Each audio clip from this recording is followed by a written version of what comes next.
how do you, and what in your career brought you to a point that you could manage all of those relationships? Now, I'm sure you have an amazing team with you that helps you do it, of course, but I'm really focused on you personally. How did you develop that skill? Because that is anybody watching this who wants to start a new business. You have to be able to work with people, and you have to be able to keep people on side and offer value. It's not just about how personable you are, of course. What has your career has brought you to a point where you're able to effectively manage all those moving parts? Wow. Easy Okay. question.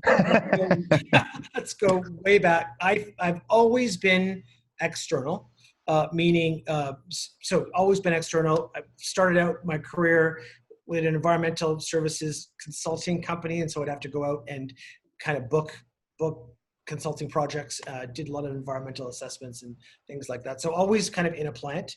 And so in a plant and talking to the plant guys or girls, that group of people, you need to kind of know what you're talking about. Otherwise, they're going to laugh at you. So I think very early on in my career, I learned you've got to have a level of knowledge to be able to carry when you're sort of having those conversations. But I was a builder. I think I've always been a builder, and to be honest, I think that is something that came to me. So I like taking things and building them, and so I liked creating the projects in the consulting company. And then later I was with Mitsui, a big multinational company, and there I was doing big projects, a little less on the business development and more on the whole project management side of things. Then from there, so Sustainable Development Technology Canada, big clean tech fund out of Ottawa, which is where I kind of cut my teeth really on clean tech from a startup perspective. And what I've learned along the way is that you need to show up. I think if I had to give guidance on being able to manage relationships, because I did managed the whole deal flow perspective of NGIF on the front end. I created a virtual incubator there. I created a first sort of micro fund, a gas micro fund at SDTC, and that's how I met CGA. In fact, so and I think all my jobs, I kind of went from. I somehow learned when I was at Mitsui, I learned about SDTC. When I was at SDTC, I learned about the next job. And I think each time I was each in these organizations, it was really about having to show up. And I think as you get older, you know that come to the conversation equipped to have a conversation and show up to do it. And deliver. So your word needs to be something. So at SDTC, when I was working with startups, if you don't deliver on that word, or if you don't communicate, right? The debriefs that we do when applicants are told, no, we don't have to do that. But I insist that we circle back, even if it's for a quick call, because I want to show up. I'm not afraid to be able to say, look, it didn't work, but here's why, and that's okay. And I'll gotta tell you, Jerrod, like even those applicants are thrilled that we offer that debrief. On the investor side, talk to those CEOs and executives. You have to show up.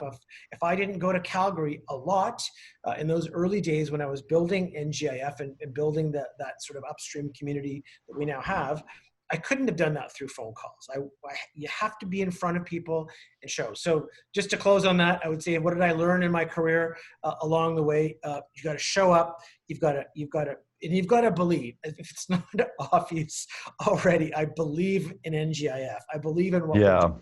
So, I think the right intent and the right conviction that an individual has with respect to what they're doing, and whatever it is I think what makes people pay attention and say, okay, I'm going to stop and take the meeting, right, and then take the meeting again, and